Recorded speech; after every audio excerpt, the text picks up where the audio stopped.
Before I get into this review for this week's episode of NXT, I just want to briefly talk about that big announcement that we got last week between Sasha Banks and Bayley, their 30-minute Iron Woman match, main eventing the TakeOver Respect show on October 7th at the Full Sail University in Orlando, Florida.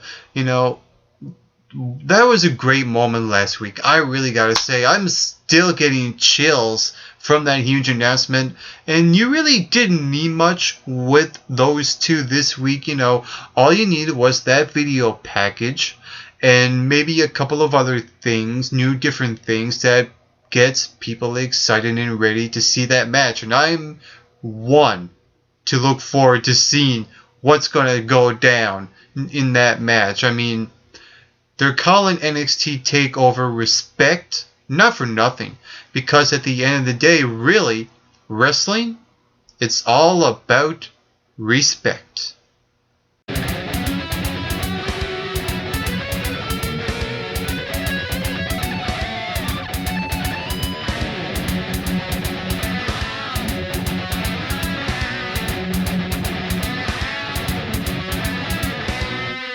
Hello all NXT fans, and welcome to another video with me, Mike McRock, one half of the MRB Wrestling Review Show. And right now I am going to deliver to you fans out there my review for this week's episode of WWE NXT.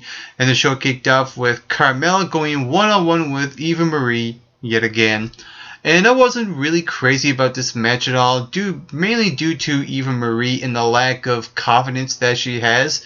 To me, when I was watching this match and looking back at Eva Marie's past matches, I feel like there's not much growth in her in-ring work, only in short spurts and little bits and pieces.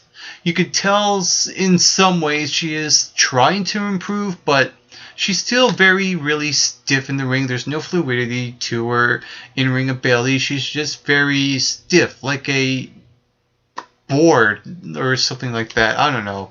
But I just feel like that I don't see Eva Marie's career going anywhere, especially with the win going over Carmella.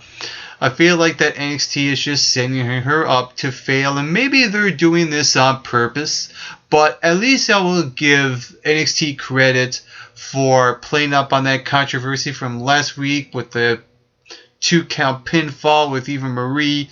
You know, her saying a few words, trying to cover it up, Corey Graves trying to cover it up. So at least with that aspect going into this match and having the camera guy lose that angle on purpose, you know, I thought what they done was, I was like, okay, I'll give this a free pass only because they're playing up a controversy that happened a week ago.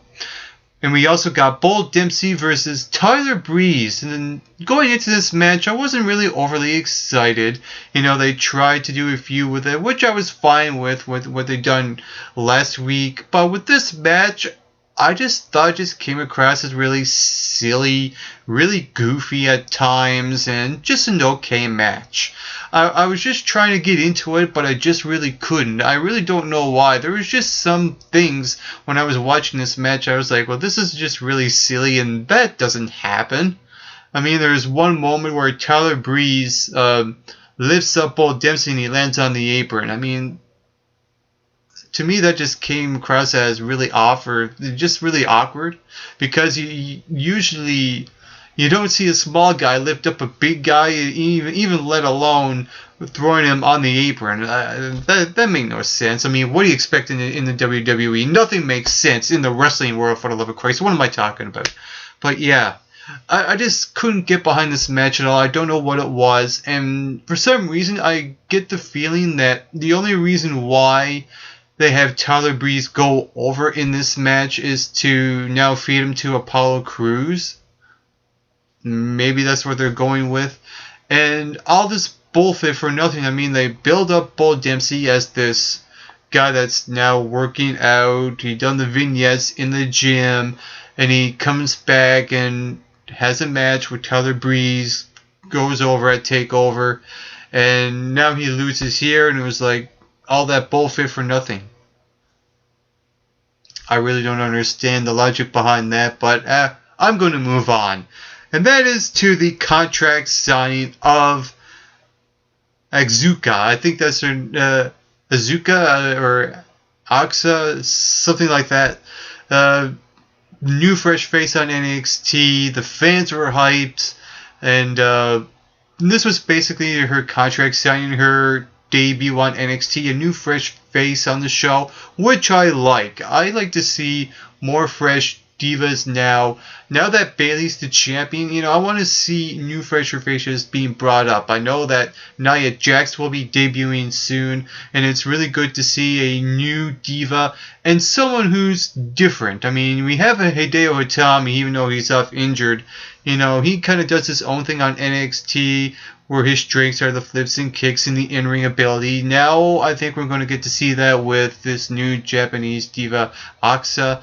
And I like how this contract signing kind of played out. You had Dana Brooke and Emma come out trying to spoil her fun, and they basically just trash talk her, and she actually walks out of the ring. I didn't expect that. I expected her to beat the two of them up 2-on-1 kind of thing, and get the one-upsmanship. But I like what they done here. It was not in a cliched way, which I like. I don't like to see things that are really predictable and really cliche, and you kind of expect what to expect. So I really didn't expect what we got here, which I like. We had Axa walk off. She just stands there on the apron. She turns around and smiles. And it's like, you think you got me? No, I don't think so. It's a really creepy smile, and she was very subtle in that area, and I like to see where they're going to go with this new fresh face on NXT, so we'll see what happens. And we also got word from Kyle Edwards about the Dusty Rhodes Tag Team Tournament Classic. We recapped last week when we had Dash and Dawson, where we had it was actually Baron Corbin and Rhino going over to Master Ciampa and Johnny Gargano. And we also now know that Dash and Dawson bet the VaudeVillains in a surprising non-title win, which to me would kind of signal that a light bulb will go off my head that maybe Dash and Dawson will win this tournament, because now that they bet the VaudeVillains in the non-title match, maybe there's going to be somewhere down the line a match for the Tag Team Championships against the VaudeVillains, which I'll get to later on with their match with Blake and Murphy. But, it seems like now they're setting up Dash and Dawson to be that next team, and I think NXT is going to go the route of having Dash and Dawson win the Tag Team Tournament Classic. For some reason, I don't know why, but I think that's the reason why they're going with it, is because they bet the Tag Team Champions in a non-title match, which really makes sense when you really think about it. And we also get the news that Samoa Joe and Finn Balor will take on Enzo Amore and Colin Cassidy next week in the Dusty Rhodes Tag Team Tournament Classic. The winner advances to the semifinals. And with that said, my money's on Enzo Amore and Colin Cassidy, because to me, they are a team. They are a well-established team on NXT, and I just feel like Joe and Balor are just thrown in as a team. But I think there's a reason for that, and it's because, as we've seen in that backstage interview, it kind of hinted a little bit of tension. Well, not necessarily tension, but just a little bit of something there, that something's going to happen between these two that will cause a one-on-one match for the NXT Championship. That I'm waiting on, but I like how they're doing it. They're not escalating it quickly, they're teasing it just bit by bit by bit. And that's what I like about NXT, they don't rush things only maybe with the exception of a few things, at least they don't rush into matches. And we get to the main event. It was the VaudeVillains taking out Blake and Murphy, their rematch for the NXT Tag Team Championships. And I thought this match was actually pretty good. It was a good, solid main event for the Tag Team titles. And I like that the VaudeVillains won the match. I could have went either way. I could have went with Blake and Murphy, because to me they stand out more than the VaudeVillains being Tag Team Champions. But like I said, I was good with our team winning this match, and the VaudeVillains, actually done a really good job in establishing themselves as the Tag Team Championships. I mean, it's not just NXT that needs to do their job. It's the performers as well, and I thought the VaudeVillains really performed well in this match. And I like what they done at the beginning, because usually when we get to the ending of a match, we get some sort of shenanigans happen between Alexa Bliss and possibly a entrance of Blue Pants.